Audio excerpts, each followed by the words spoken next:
Executive Chairperson of Apollo Health & Co. and Promoter Director of Apollo Hospitals Enterprise Limited. In fact, Sajit Mangat, the Executive Editor, Senior Executive Editor of ET Now, will be moderating this discussion. Over to you, Sajit.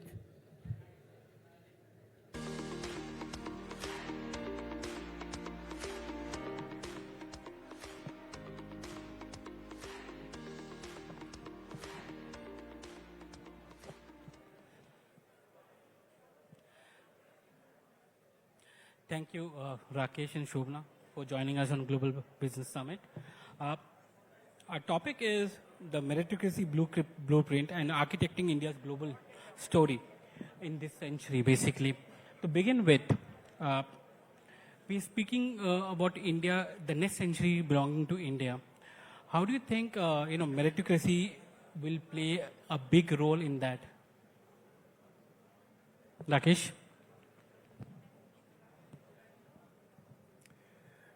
Thank you and good evening to all. So I think this is one area where I believe the nation as a whole, and more importantly the Indian industry and corporate India, need to realize that ultimately if we have to really scale up businesses, build up capacities in India, whether it is the services or manufacturing sector, meritocracy is something which is going to be extremely important. And to my mind, I think that is one thing which we have imbibed at Bharti Enterprises across all our businesses. For example, take Airtel. I can tell you that the leadership team we have is amongst the best, not just only in India, globally.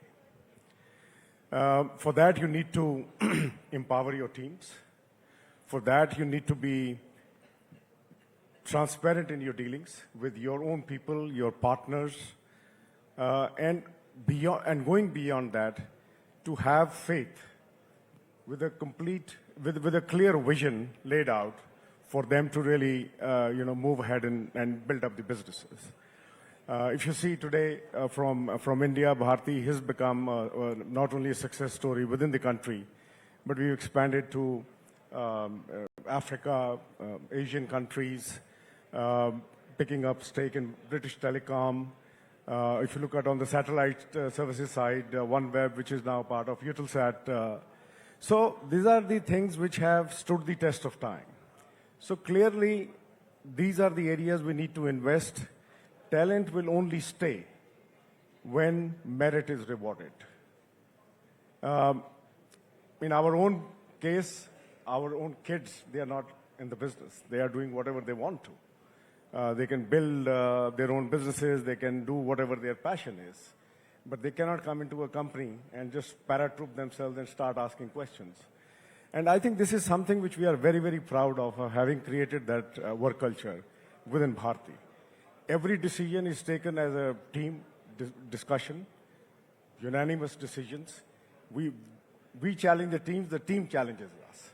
And I think that is the right way of building the multinationals, true Indian multinationals, who can not only think of excelling in India, but becoming global players. Shobana, healthcare is one of the sectors where meritocracy plays a bigger role. How do you plan for that so that you become a bigger powerhouse from a healthcare point of view? So I think that in healthcare, it's a natural win almost, because every time a doctor is there, he's actually, there's a life at stake. So you have to be at a certain skill set. It's just like you fly in a plane. You're not going to do that with any kind of amateur. So there's a first level of meritocracy. And how do we build for that at scale? So I think that that is the real challenge for us. And now we've seen, and it's not a phenomenon of 1 year or 1 decade, but it's actually generational, that Indian doctors have created their own mark everywhere in the world, where they have been running the NHS, in the US. I mean, these are systems that run at the peak, that if you look at scientific advancement and all that, there'll always be Indians on that. Now the idea for us in meritocracy is, how can we scale this? How can we build more and more Indians who will rise to that global level?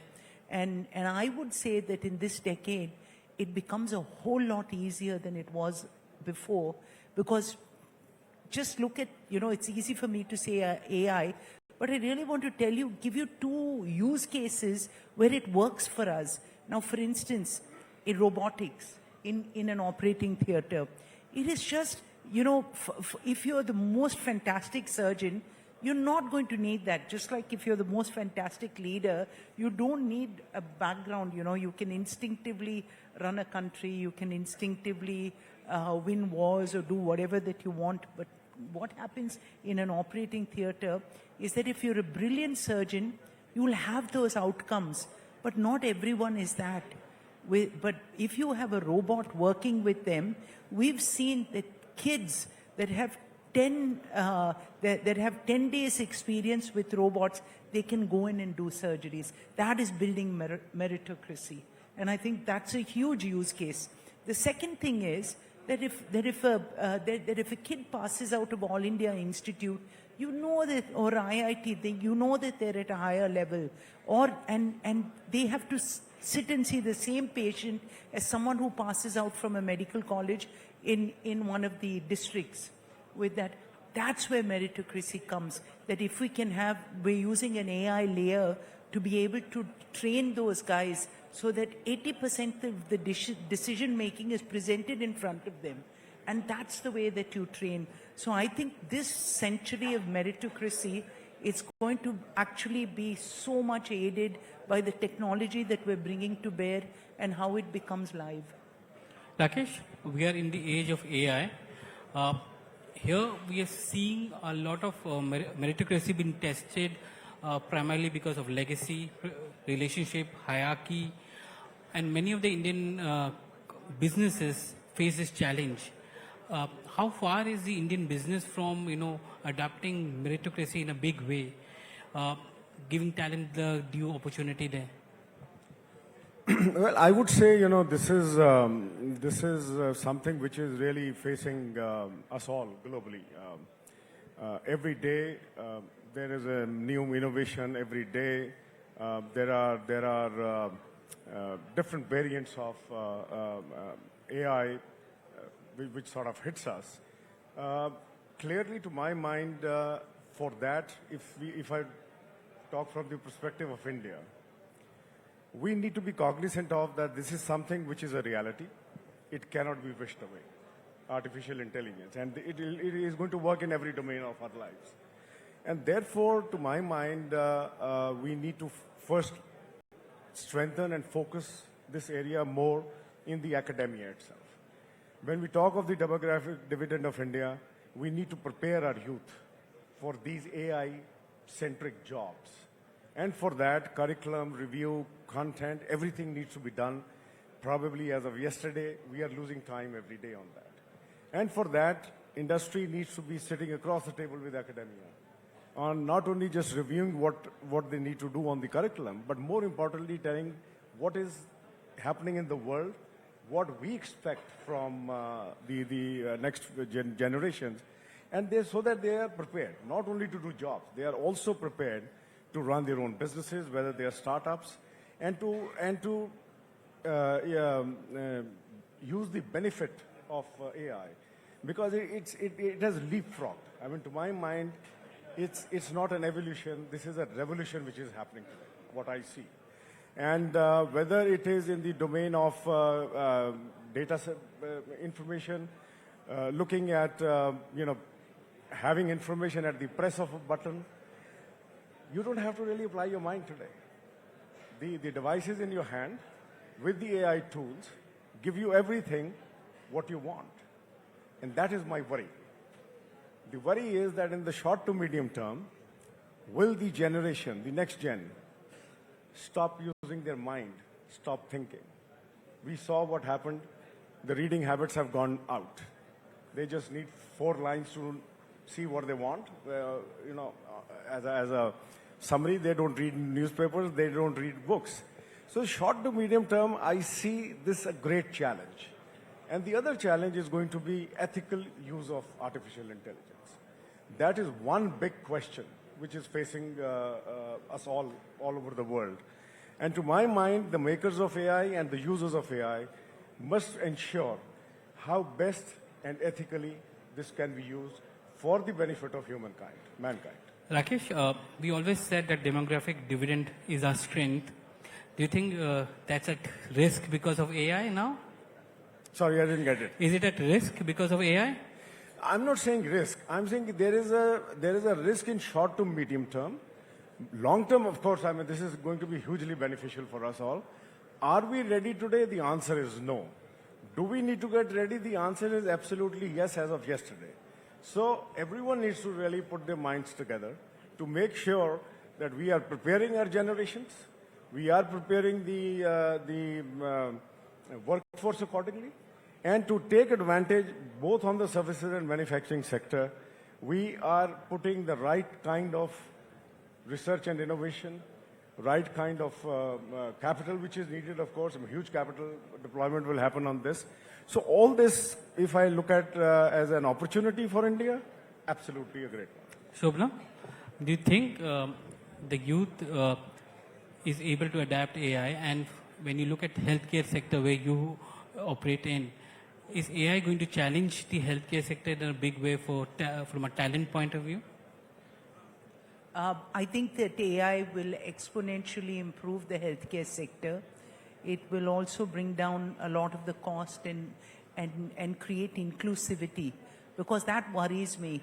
Because we're bringing out on one side $1 million therapies. How many people can afford it? And we're looking at at the metros that every doctor wants to be in, so we build hospitals there. But what happens when you go slightly interior? And this is where I think that AI will actually narrow that band, that we'll create more inclusivity in bringing down costs so that people will get diagnosed better, faster, and it'll cost us less. Just like, we're using it today to read MRIs, we're using it to read a lot of the diagnostic tests and be able to give those answers, and you can keep the costs down. On the other side, when we can do it through, when he gives me such good latency with this thing in 5G, I can actually, the doctors can be in Indraprastha Apollo and operate somewhere in the smaller town in India just with a junior doctor. So I think as soon as we start adapting, and it will take more people to fuel this. It's not that, I don't think that this whole thing of how are people going to get replaced? We are the consumers.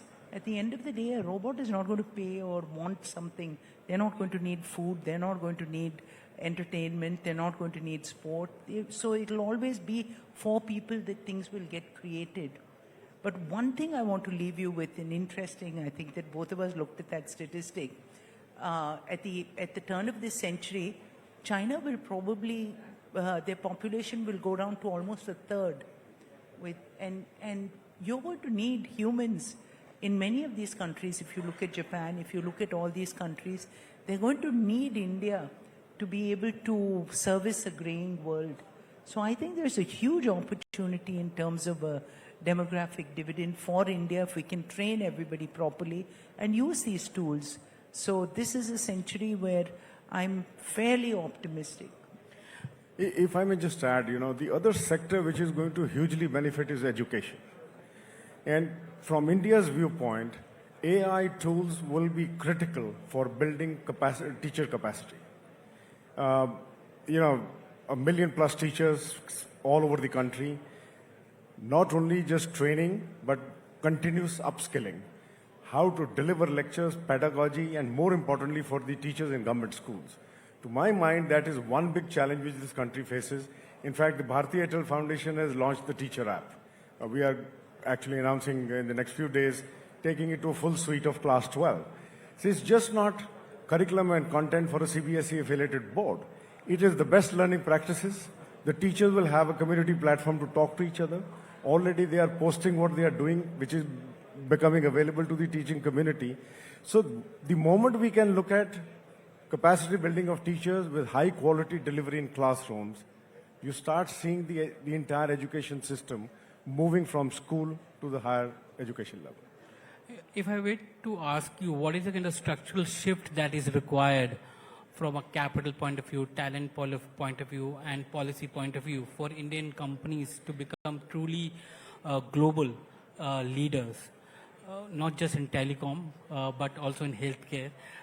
What would be these changes that would be needed? I think that's a very good question, Sajid. To my mind, first of all, as I mentioned earlier, corporate India and the Indian industry, they need to buckle up their belts, seat belts, whatever we may say, build scale, be more ambitious. And when I say build scale, if you have to, we have amongst the second largest consuming population in the world. You have to first build for the population within. Then you are wanting to look at exports, which need to be, at least 50% higher in the next 4 or 5 years than what we are doing today. So the scale is very important. The policy issues to really look at Indian companies going multinational or global, one is the policy predictability. I think that is something which is extremely important for anyone to come and invest in India, or for that matter in the Indian industry, investing in that. Regulatory issues, rules, regulations, telecom, semiconductors. These are the sectors which will need billions of dollars to be invested, 15 to 20 years of viability of a project to start making profits. So they are long-term projects. So clearly that is one area which needs to be looked at. The second is on the energy. I think that is going to be a huge demand. With the data centers coming up, they are energy guzzlers. So we need to look at that. India has started investing into chip manufacturing, semiconductors. That is going to be the key. Today, if you see any manufacturing or services product, it's the chipset which is not available. I mean, the prices have really skyrocketed. Access to low-cost capital. Yeah. Please continue. I'm bugging you. You're bugging me? Okay, good. So these are the areas where I believe that Indian industry will be able to go global, look at scale, and take India to the next level. Shobana, quickly, we are running out of time. Quickly, yeah. If we had more Airtels in this country, we would be on a good wicket. But I think that many countries aspire to do what they've done at scale. But in India, for healthcare, I would just ask for two things. One is that make healthcare universally, health insurance a universal necessity, because now the penetration is so low.